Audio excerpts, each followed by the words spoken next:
Welcome to the Pre-NAB Editors Lounge. We have a great group of people, some familiar faces, some less familiar faces. I am Deborah Kaufman. I'm a journalist. I write with quite a bit now with USC's Entertainment Technology Center. Directly to my right is Michael Kamas, who is the Director of Technology at Key Code Media, this lovely place that's hosting us. And next to him, Monica Daniel, who's a television editor. And you're working on Supergirl now? I just finished up assisting on Supergirl, and now I'm assisting on Preacher for AMC. Excellent, wonderful. And next to Monica, we have Mark Rodanis, who's the Senior VP of Post-Production at Boone & Murray, which is the home of many wonderful reality TV shows. And last but not least, we have Terry Curran, a colorist and chief executive of Alpha Dog's editorial. Our tradition has been to open these things with a thumbs up, thumbs down. First, 4K ultra high def. Are we talking about origination or mastery? We'll get into that. Okay. Two different things. All right, high dynamic range. Yes, we like it. But we're not talking about TV sets. That's a whole other thing, right? Okay. High frame rate. All right, I have some things to say about high frame rate. How about streaming over the top? Watch us on the internet. Okay, Yeah. I'm curious, are you all working on over the top projects? Oh, yeah. Yep, everybody's working on streaming. What about cord cutting? I'm curious, does anybody here cut the cord? Ooh. Yeah. Yeah, all half right. and half. Anybody in the audience? Any cord cutters in the audience? Ooh, Oh, good quite a amount. lot of people. I guarantee you if this were a crowd of 23-year-olds and under, we 100% would be raising their hands. Virtual reality. Hey. I'll give it up. Yeah. Working in the industry, is it better this year than last year? I'm having a great year. I'm still making rent, so. Show of hands for Avid. Who uses Avid? Our lovely, wow, just about everybody uses Avid. All right, what about Premiere Pro? Just about everybody's using that too. And Final Cut Pro, either 7 or 10. Wow, a few diehards. Oh, what about Final Cut Pro 10? Who just uses 10? Oh, a couple of people. Before we get into some of the questions that you brought up that we're going to address, Terry and I think And Mark. and Mark also And- as well. and Michael came And up Michael, with- that's right. Do you all know about this? The HPA Tech Retreat. It's a fabulous event out in the desert. It's 400, 500 people. It's all the top engineers for the networks and the studios. We often joke if a bomb were to hit the building, that would be the end of entertainment for a while. It's by far the best tech event Yes. to go to. It dwarfs NAB because NAB you get marketing, whereas at HPA you get the truth. And part of it is because it's programmed by this really great guy named Mark Shubin, who's an engineer himself and an eccentric, and he vets all the programming. And so he always brings in some really cool people. Mm-hmm. We've gotten opportunities to see amazing things. So Terry, I know you wanted to talk about a little bit about the stuff Yeah, I you have saw a presentation. So the HPA Tech Retreat, it was the Hollywood Post Alliance, and now it's the Hollywood Professional Association. Best way I can describe it is it's like the TED Talks of our industry. Yes. You never know who's going to be talking about what, and everything is kind of forward-facing. It's not, oh, well, this is what we did before. The reasons that I used to go to NAB were to talk to the technical people, that I wanted to find out really about the product, let's say, to find out what new releases there were going to be, and to get my hands on the gear. But the internet's kind of changed all of that. Plus you also have the opportunity at HPA Tech Retreat to talk to the people that are speaking. Exactly. It's intimate enough so that you can really approach anybody there and talk to them. The big topic is HDR, and Right. everyone was talking about that. And what does that mean for monitors and things like that? And how do you squeeze 4K pipeline? It seems like every year there's more and more detail about video over Ethernet. Constant topic is SDI dead or not? Answer maybe, depending on what you're trying to do. And it's just, there are some of the biggest brains in the business there. There are people that hold patents there. There are people that have been responsible for, time code, the very foundation of what we do. Gary Demos is there. Yeah, and it's just a great experience to rub shoulders with the intellectual giants of the industry. People that have really taken the time to create the foundations and standards and workflows of what we do. So I'm going to just throw out some things that I thought were pretty interesting. Turns out Pixar customizes their movies by country. Currently, if you release a movie to another country, you might subtitle it, maybe they'll dub it, you might put translations for signs and so forth. Pixar, because they're modeling all of their movies, they're creating them in the 3D universe, they actually go through and make everything custom to these specific countries. And they take into account sensitivities like, straight translation sometimes creates a problem because the word might mean something bad in slang or something. So they go through all of that and they customize for each country. The example I thought was fascinating was cultural sensitivity about food choices. Yes. And I think there was a scene where a little kid was forced to eat broccoli. And in Japan, they love broccoli. Yeah, so the joke doesn't play if Japan, what do you mean you're forced to, we love broccoli. So they substituted, I don't know. Was it eggplant or something? Eggplant or something I don't remember like that. what it was. So, it was like they took it that far to localize it country by country. But the things that I found particularly interesting as a colorist is we traditionally focus on the white and the black. That was George Joblov's presentation, right? Yes, yes. So that's our universe. Your white's at 100, your black's at 0, da-da-da-da. Well, his point of contention is that no longer works in the new universe because there's different types of displays. Now we're going to have HDR, and et cetera, et cetera. He says we should be focusing on the gray point, that midpoint. Where's the midpoint? And that's what should become the standard that we all aim for. And then let the other parts fill out depending on the display, et cetera, that you see it on. In a color correction bay, it's been really important that you have, there's a SMPTE standard basically for the background luminance. Well, it turns out the SMPTE standard was based on something that Canadian television, research like in the 60s or something. And so everybody just sort of adopted it, and then people have gone their own directions on it. And so when they started looking at this, they found that people are all over the place, and there's not really valid math to it. And so now they've come up with a standard, and it's basically 5% of your peak white. So if you've got an HDR monitor and it's super bright, your backlight is going to be 5% of whatever the peak white is on there. If you have a normal monitor, it's 100 nits, it's going to be 5 nits is going to be what your background luminance should be. This is what I was going to throw this to you, Mark, but you already started talking about it. Well, if you're building out a large infrastructure, SDI cabling is wonderful, but it doesn't scale and it doesn't go long distances. Ethernet certainly scales and can go long distances, and it can go over fiber. Bottom line is everything is changing to IP-based, and SDI really is going to become confined to broadcast scenarios where it absolutely positively has to work with no delay. News environments, live sports, that kind of stuff. But pretty much everything else is going IP already. Last night's SMPTE conversation was all about the broadcast facilities who have moved away from SDI to an IP infrastructure, mainly for mobile trucks, right? Yeah. The amount of heating and electricity that's needed to power those massive routers, you can now do with a high-powered Ethernet switch, right? And then redundant switches. We also had some folks at the Jimmy Kimmel Show when they talk about doing live remotes. Can you imagine the cost every time you want to do a remote and you got to get a satellite truck? Imagine doing that in downtown New York when you can't get a line of sight for the satellite. Right? Mm-hmm. So we can do it over the internet, and the New York to LA over the internet is 50 milliseconds. That's a lot less than 1 second, right? So it's a lot quicker and it's a lot cheaper to do with commodity hardware. So this is a new Canon camera, the ME20F. This thing goes down to almost starlight level in sensitivity, and it's amazing the images that they can produce. Like they have some shots from a airport at night out on with existing light, and you're like, God, it looks like the scene was lit. It's ridiculous. Time code should count to 120. That was another great presentation. He's pushing to get a new standard to go to 120. Currently, the SMPTE time code spec is 30 frames. That's it, maximum.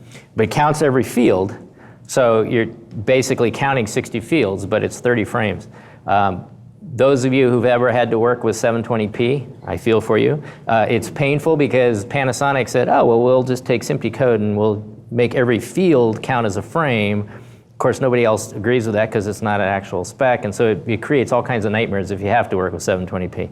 Which is why I say Are people still doing 720p? ABC airs it. I think Fox does Okay, too. then. Oh, NASA and filming. Oh, that was this one I amazing. had to go to Coolest Mark. presentation. That was cool. You Very guys, cool. you tell them about the cameras, the dropouts. There's a physical place in the planet where, like the magnetic, what's it called, the Van Allen belts, whatever, they all coalesce. And if you go through there with a regular camera, like a DSLR, the camera gets basically the sensor degrades. So every year they had to replace the camera on the space station because of that, and they found the Panasonic, I forget what model it was, but for some reason that no scientist can figure out, camera just works in space. Yeah. We don't know why, but this is standing up at the highest tech retreat you can go to. We don't know, just works. So you think film is dead, right? It's back!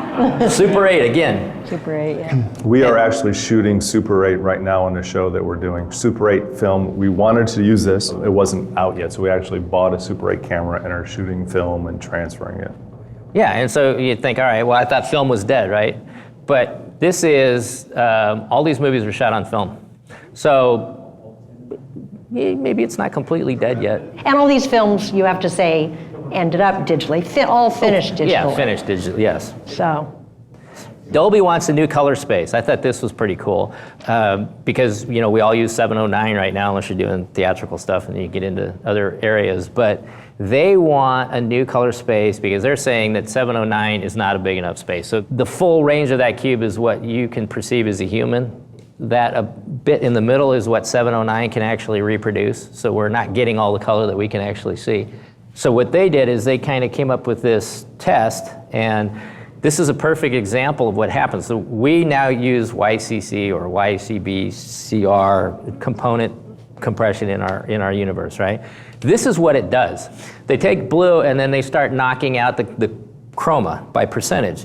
But watch what happens. It goes from blue to purple, sort of. The hue shifts also. And they're going, well, that's not right. You should be staying absolute blue, just less color in the blue. And that's a consequence of what happens with YCC encoding. In their color space, for an example, below you can see that as it goes down in the gradations, it stays blue. It's just less saturated blue, which is what it should do. What are the potential problems with this? Well, it needs 12-bit color space, and I don't know how you're going to deliver this right now, because if we go to HDMI 2.0, if you want to do 4K 444, you can only go 8-bit. If you're willing to go 4K 420, you could get up to 10-bit. There's no room in here to get to 12-bit.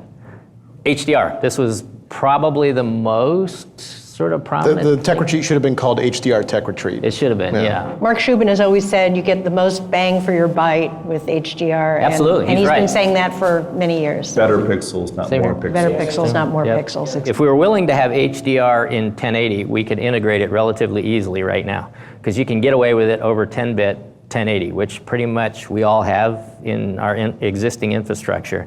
So we could add 1080 right now very easily, but no, that's not what the manufacturers want. They want to sell you new stuff. So we have to go to 4K to get the HDR out there. Let's talk about 4K. Those of you who know me know that I've been railing about the 4K scam for years. If you take any human and you put them and say, try to differentiate the level of detail in 4K where you would normally sit, you can't do it. For instance, a 65-inch TV, you have to be closer than 6 feet to start to see the difference. Nobody sits that close to a 65-inch TV, so we don't really get that benefit.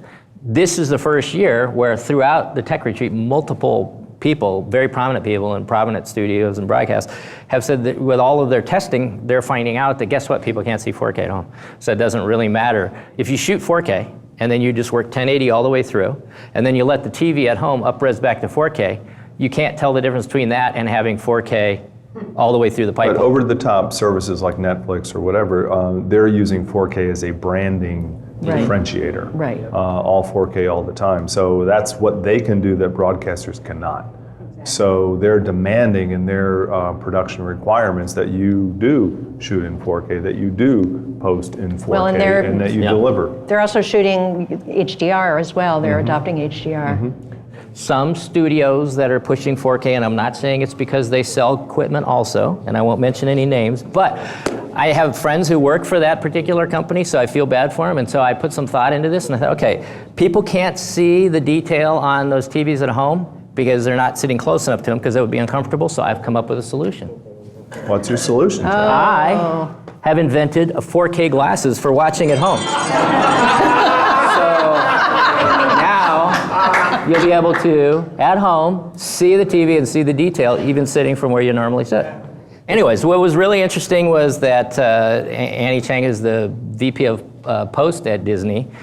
They were talking about how they're archiving things, and she said, well, they archive their theatrical at 2K, 10-bit log, because they've found they can get an HDR master from that or any other version later on. So that's a good enough archive for them. And of course, a person from that other company was on the panel and said, well, you should be doing 4K. And Andy said, well, no, we've tested it and people can't see it, so it doesn't really matter. And that's Disney, by the way.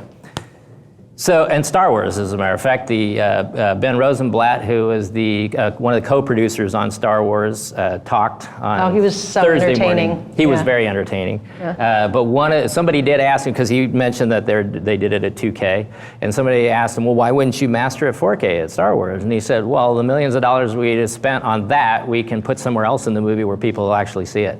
So I thought that was pretty good. Back to HDR.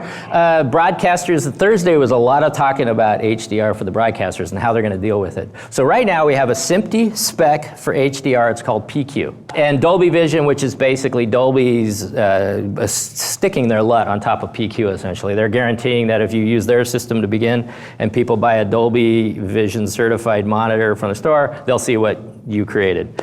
BBC, on the other hand, wants to do their spec, which is HLG. They take the HDR signal, the high dynamic range, and they take what they call SDR, which is what we currently have, so now standard definition range, or standard dynamic range. They take the two signals and they put them together, and so they kind of compromise on the HDR and they compromise on the SDR, but that'll get one signal down. And for those of you who've been in the industry for a while, you know what NTSC is and adding chroma on top of black and white and what it did. So now I wanted to talk about Netflix a little bit in contrast to the broadcasters. How long do you think it takes to turn on a country? They go from there's no Netflix available to Netflix is now available. 24 hours. So they basically, that doesn't count all the rights and releases and all that stuff. That takes as long as it takes. But to physically go from there's no Netflix available to there is Netflix available, 24 hours. If you're Comcast or you're NBC or something like that and you want to go to Germany and start broadcasting or delivering there, it would take tons of money and years and years and years of infrastructure. They can change their standards easily. They are doing HDR, we talk about 4K, all these things they're doing that the broadcasters are sitting here talking about how are we going to do it and how do we get the standards for it. Watching the broadcasters sit here and talk about how are we going to do HDR, how are we going to put it in and everything, sort of like that.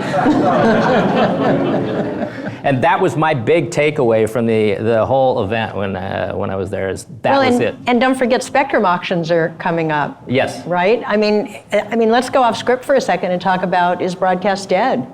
Well, funny you should say that. This is from 2014, but this is people who watch on TV versus other devices by age, and you can see the direction of the trend. Oh yeah, millennials, they watch everything on their computers. Yeah. Believe it or not, they still watch TV, but it's a shrinking game. And this is just a pitch for if you wanted to go save the day for next year. Yay, thank you, Terry. So now we will resume our previous programming. Yes.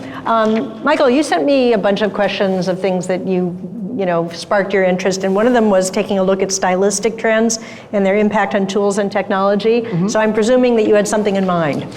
When you're making stylistic choices in terms of color in post, obviously that's downwind of what you can actually do with the footage, right? How it was acquired. And shooting in these flatter formats, log C, et cetera, you now have more latitude in post to add those kind of color effects. And I actually wanted to talk to Monica about some of the things that she's had to encounter on the creative side because of the stylistic changes. When they process the footage at the Daly's house, they add LUTs. What are they shooting? Are they shooting in log or? I think they are, actually. And they kind of shoot, like, they have a dual setup where they shoot like the 4K, And then there's like something connected to it that's shooting HD, and they'll apply LUTs to that. And that's, something that the DP and the producers will all talk about. And then they give us their LUTs so we kind of have an idea of what look they're going for. And of course, we still, will manipulate shots if, they want to change it with temp color correction. Kind of adjacent to that, a lot of the things that I've been seeing is when it comes to unscripted, and I'm sure, Mark, you've run into this quite a bit, right. Which is we have a set amount of storage, right? And that storage is great for working with standard def offline because we shot in HD. And now let's say we're talking Discovery, and Discovery says, okay, great, I want to get 4K. Great, we don't want to look at SD offline anymore. You can't check focus real well. We want higher qualities. Plus the fact we're now interfacing with the marketing department a hell of a lot easier, and we can't afford to keep doing it online every time we need to get one little clip out for the marketing tease. Mark is nodding his head.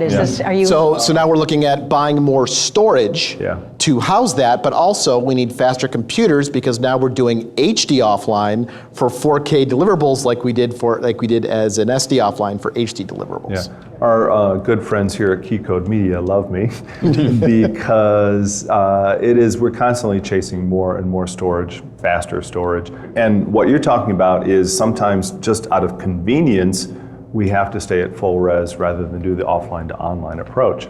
And I would love to work at that, but the scale and amount of storage that we deal with doesn't allow us to do that.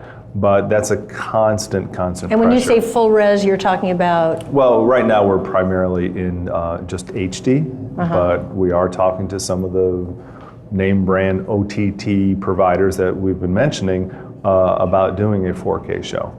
And that's a game changer. But the biggest thing is really all the cameras are changing to chip-based media. There's no more tape, there's no more XD-cam disc, there's no more physical media that you can put on the shelf and send to the networks as a deliverable.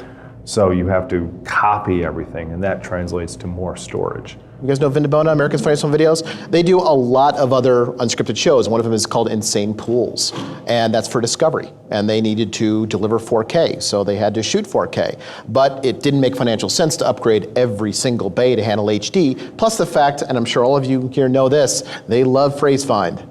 Right? Can't get phrase find with new media composers that handle 4K, right? So what we devised for them was the ability to bring in all their footage, flip all their footage from their camera masters, which could have been F55, GoPro 4, whatever, down to DNX, I think it was DNX 100, do their offline in DNX, but put all their camera masters to LTO. They then do their offline in older media composers using phrase find, they finish their cut, they reconform to LTO. So all the high res is on LTO tape. And then they reconform off LTO, finish in one a Media Composer 8.5 bay, and they only had to add, I think, an extra 20% onto their storage. So you're using LTO almost like a nearline storage? Exactly. Now that is really, is that something you do? For us, it's really a question of time and the time it takes to do that. LTO is wonderful, but it is It's a day. It's a day to restore. It's slow. What's out there in storage that looks interesting to you?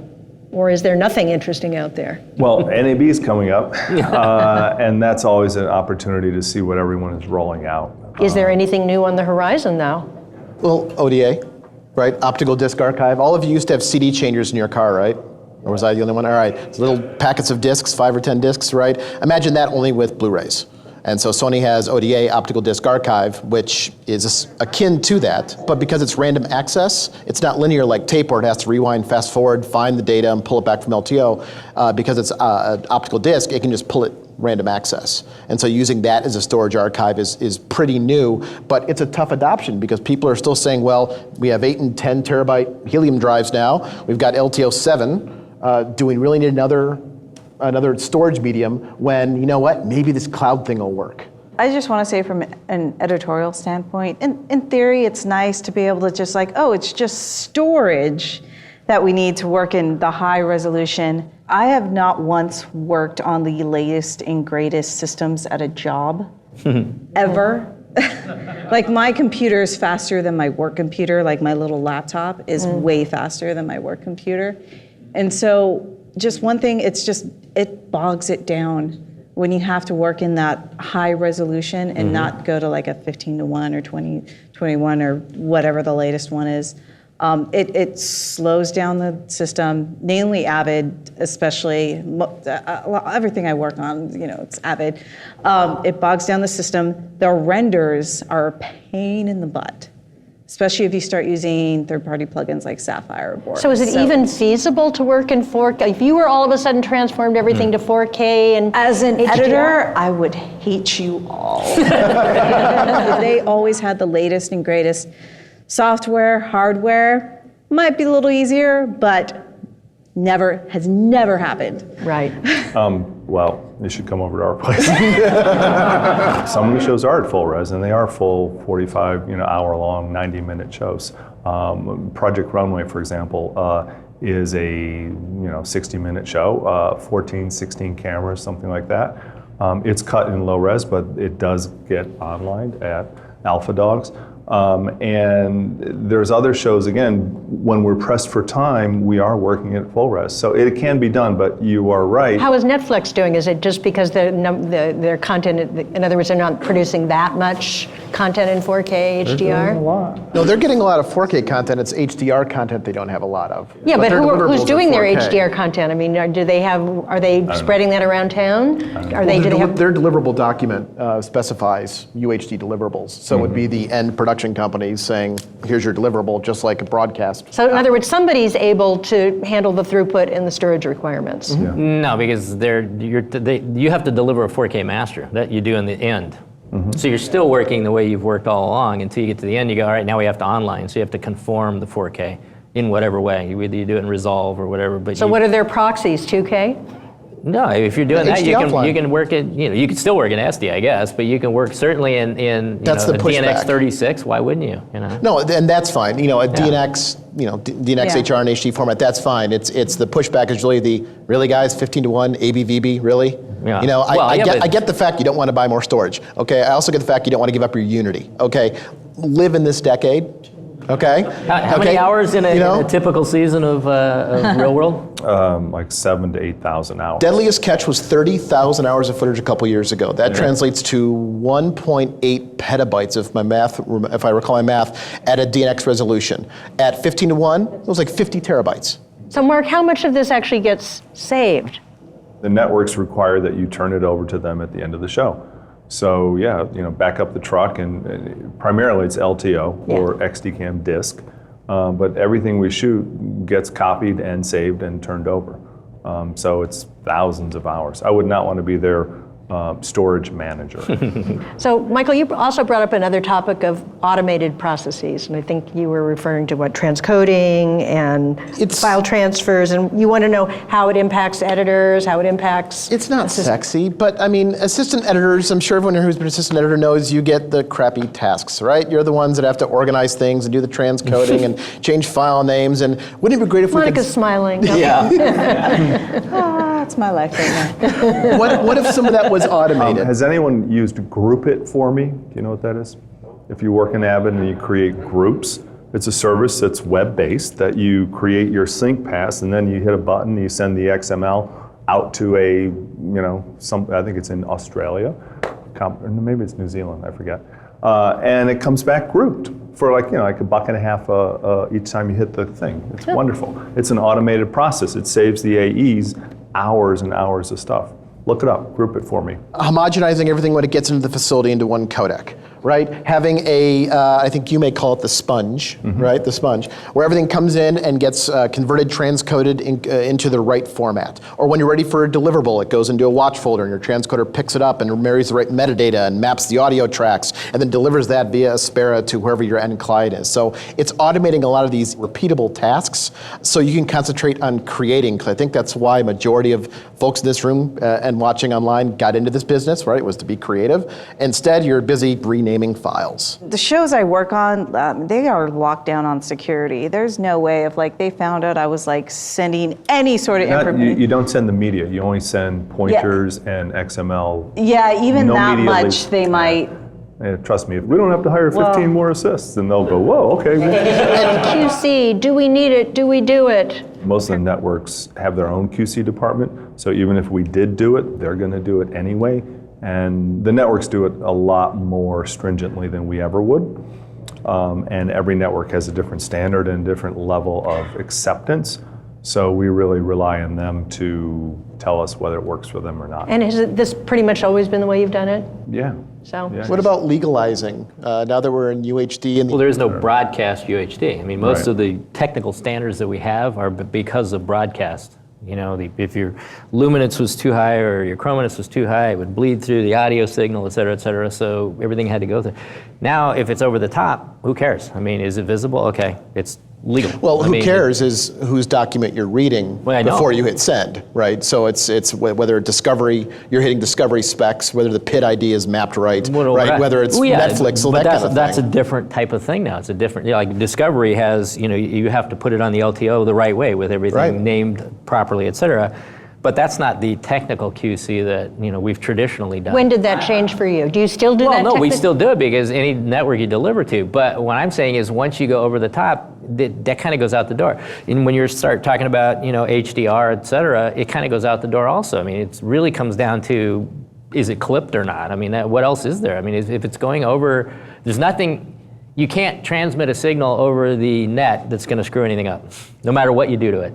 So it comes down to aesthetics. It's going to be kind of the Wild West, especially with HDR. You know, you were talking earlier about how do you determine where you do things, and it's a huge difference because right now we have such a limited range that we take everything that's would be bright and it's just squished at 100. You know, there it is. It's clipped. That's it. If it's a bright day and there's a sparkle off of a car and the sky is kind of hot, it just gets crushed. It's all white. That's it. With HDR, you can keep all that information, but now your sky's not going to be at 100. You know, that white sparkle off of the car, which should be the brightest thing in the scene, is up there at the top, whatever, 100%, let's say, whatever HDR space you're in. And then, so where's your sky? Maybe the sky's at 80, which is where we traditionally put faces. So now maybe the face is down at, I mean, this is all going to change. Are we waiting for SMPTE to come up with specifications? Why? I mean, the bottom line is why. It's not broadcast. Yeah. Right. Michael, you were the one that wanted to ask this QC question, so does this kind of echo what you're seeing and hearing? Not particularly, because what I'm looking for is, and not that I'm putting a blinder to what's going out to the air, but at the end of the day, we're delivering to someone whose PDF we've been sent, Yes. and those are the numbers we have to hit.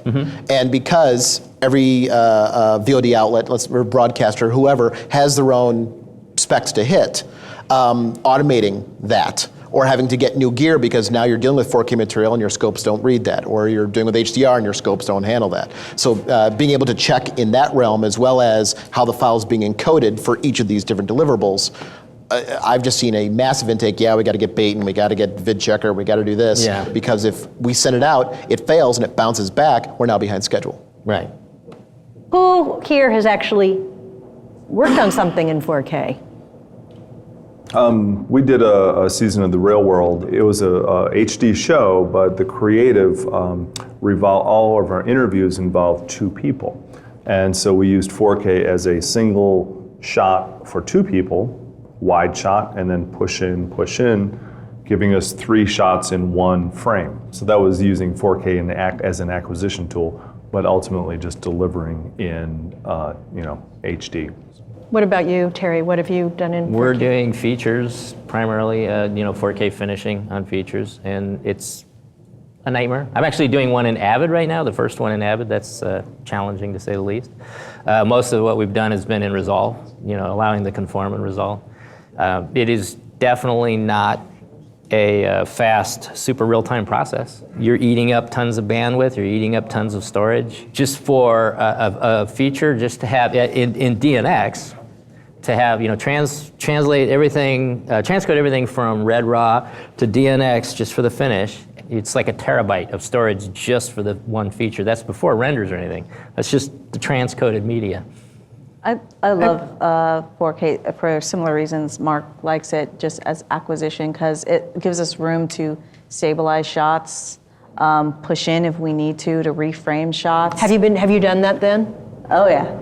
All the shows I've worked on recently, they're all shot in 4K, and so we're like, oh, it's shot in 4K? Yeah, we could resize this a little more. Yeah. I was like, oh, that gives me a lot more room to stabilize. The cameraman tripped, and it's like, we need this shot. I mean, we don't work in 4K, but We like knowing that we could change it and it won't affect the quality once it gets to online.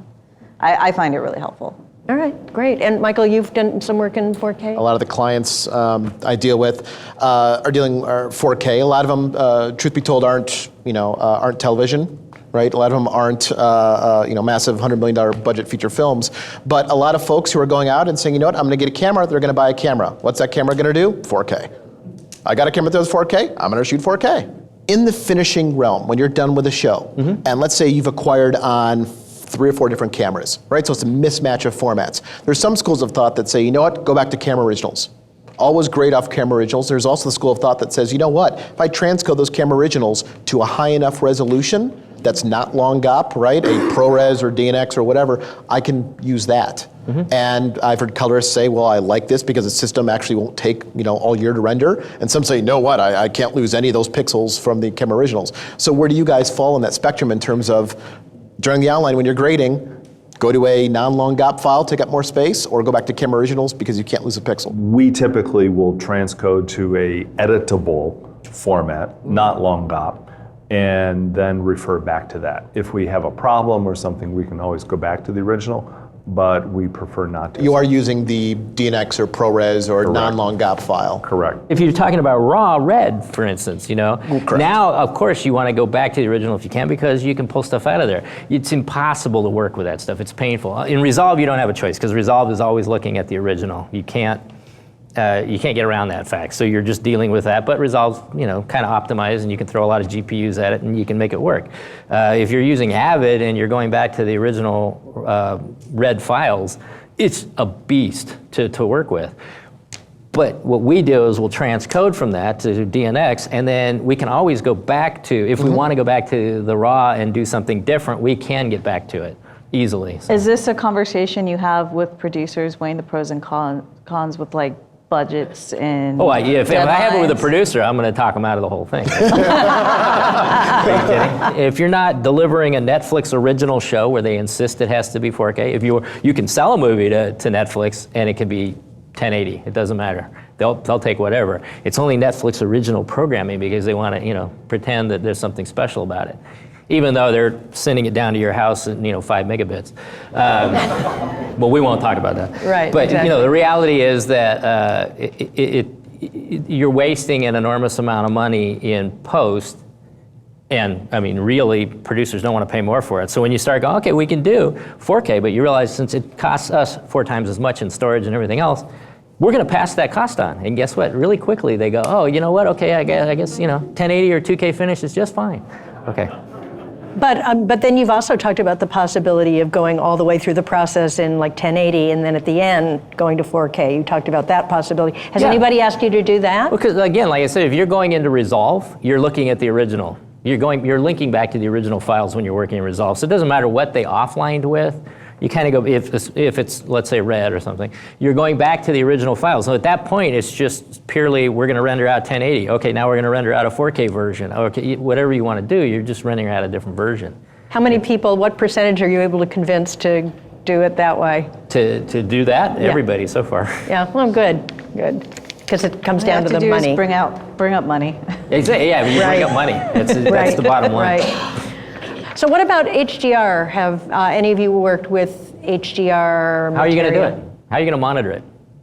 Oh, call Dolby and borrow theirs. Yeah, they don't sell the monitor. They have a reference monitor they do not sell. There's a few post houses in town they've put the monitors into to get some stuff done, but they're not selling it. And yet Netflix has created some programming. I think Marco Polo was HDR. Yeah, you can do it if you're, Warner Brothers has one of them. So if you're doing it at Warner Brothers, et cetera. So I'm sure Photochem has one. So there's places you could go to do that, but what are they using? This is a great one. What are they using for a scope? Because there's no such thing. So what are your standards? Now we're back to, it's aesthetics judgment. Does that look right? I don't know. Well, and this is where I get a little confused with what SMPTE's doing. For example, SMPTE did give a standard to Dolby's color space. No, it's not. No, SMPTE standard is PQ. Dolby is adding on top of PQ. Oh, adding on top of PQ. Yes. But then how many people are going to come out with their own secret sauce? There are a bunch already. That's what I'm saying. Yeah. So then instead of having a standard, you have 20 standards. Nothing's changed in our industry, has it? Right, except, I mean, you know, really The great people... thing about standards, there's a lot of them. Well, right, exactly. But is it really feasible then to finish with, you know, 10 different HDR standards at the end? Michael's going to get mad at me again, but I'll go back to an old decade. But, you know, we used to have videotape, and it was so damn expensive to design a new videotape machine that they didn't change all the time. You know, you had Beta for a long time, then you had Beta SP, and then you had, DigiBeta. I mean, you had these standards that last for years and years and years, and you could take that DigiBeta anywhere on the planet, drop it in a machine, it looked exactly the same, no matter what. Beautiful, that's great, that's standards. Now we're in a file-based world and anybody can write a codec anytime in their garage. Hey, here's a new codec, and we're paying the price for that. It's a nightmare. Well, I mean, isn't part of SMPTE's job to bring order to some of this chaos? Yeah, but who's going to follow that? Right. They brought order, PQ, and yet, as you've seen, there's a bunch of standards for HDR. Who's going to bring order? They're going to tell, I think it's Samsung has their own standard now. Well, and then if you go to the TV sets, then what does HDR mean on the TV sets? The whole NIT standard is all, is everyone here familiar with what a NIT is? Just so we're all on the same page. A unit of measurement of brightness on monitors. Usually consumer monitors are around 100, 120 nits, right? The new standard for HDR is going to be around 1,000. 800 to 1,000? Actually, Dolby says 4,000. Well, they 10,000 theoretical. They want 10,000. But currently, they can do 4,000. If the color is somewhat based on the luminance that you're seeing on the television, obviously that's going to vary if the luminance is different. And so if every consumer television manufacturer has a different nit standard, that means the color is different. Yep. So again, everyone's got a standard. Yeah. And they are all different because they were all, you know, let's see as quickly as we can go to market with these things, right? Yeah, well, Sony's reference HDR monitor, the $35,000 monitor, does 1,000 nits because they didn't want to go higher because they'll burn up the OLEDs. All right, well, the consumer sets are 750, 500, they're all over the place. So what do we need and what do you need in your facilities to make HDR, dealing with HDR, a possibility even? The first thing that you're probably thinking of would be scopes. Yes, you need scopes. You need Yeah. a monitor? Yes, you need a monitor. You're going to need more storage. Reason being is if people are shooting in a format that supports HDR, it's probably a flat codec, right? A flat look, which is a fatter codec, which is going to take up more space. Okay, you need more storage for that. Now you have to get that data from the storage to your computer, which means you need to upgrade that single Ethernet line to an 8 gig fiber line or a 10 gig line or a 40 gig line. So everything has to Everything, upgrade. yes. Yeah. Now, the funny part is, because you can't buy the Dolby monitor, as I said, so there's not really an HDR reference monitor. However, Vizio, you know, the cheap TV guys, they actually have 2 monitors that they're selling that they're calling HDR reference monitors in the $4,000 to $7,000 range, I think it is. So it's kind of funny that we'll be, you know, Going to Costco to high buy end. Yeah, your we'll be going monitors. to Costco to buy your finishing monitors. I think it will matter for me, especially is when I see something theatrically. It's when I saw Dolby Vision. Yeah. Looked beautiful in El Capitan. Oh, yeah. That's where I think it'll really matter because the screens are so huge. Mm-hmm. No one's distracted by their phones, their kids screaming, the microwave going off, nothing. I think that's where it will really matter. I think at home for the TV, people watch Netflix on their iPad. Right. I mean, and Apple doesn't conform to anything but themselves. Right. Yes, exactly. So I think in the end, it really matters just on those really big theatrical formats, and the TVs at home, no one's going to be able to tell the difference, honestly. Yeah, that is so true. Now, Well, HDR you'll be able to see. HDR is to standard F versus HD. It's the same sort of thing. If Even you go more. Yeah, if you go back, yesterday Yeah. we were going back in time to look at season 3 of The Real World, which was standard F. And I was like, oh my God, I can't believe this, we thought this was good. And you look at that compared to just, HD that we're doing today, and you're like, wow, that's a difference. HDR is that much of a leap forward. it's a pretty big leap. Yeah. So, Michael, I have to ask you one question. Sure. One of the things you noted, you said Resolve is an essential piece of gear in this new workflow. It's just hysterical. Hysterical is probably not the right word. It's amazing to me how a piece of software can take over that much of a chunk of the industry in such a short Swiss amount of Army time. knife. And I'm just amazed at how quickly, how ubiquitous that's become across the industry as the online tool. For years it was, $100,000 edit bay or online bay, or I'm going to use Symphony, because it's got the secondary color. But to have now Resolve free, and be able to incorporate that into a high-end edit bay for color, I'm just blown away. Well, you were talking also about the non-709, Rec 709 workflows. With to the regard fact to that it can handle a lot of the log formats, a lot of the HDR-capable formats that editorial is just beginning It's to also the handle. Swiss Army knife. You can throw almost anything in there and turn it into whatever you need somewhere else to use. I mean, it's an amazing tool for that, especially at the price point. Oh, free. All right, I think we have reached a good point to take our little break for beer and dessert. We'll be back in 30 minutes. Enjoy.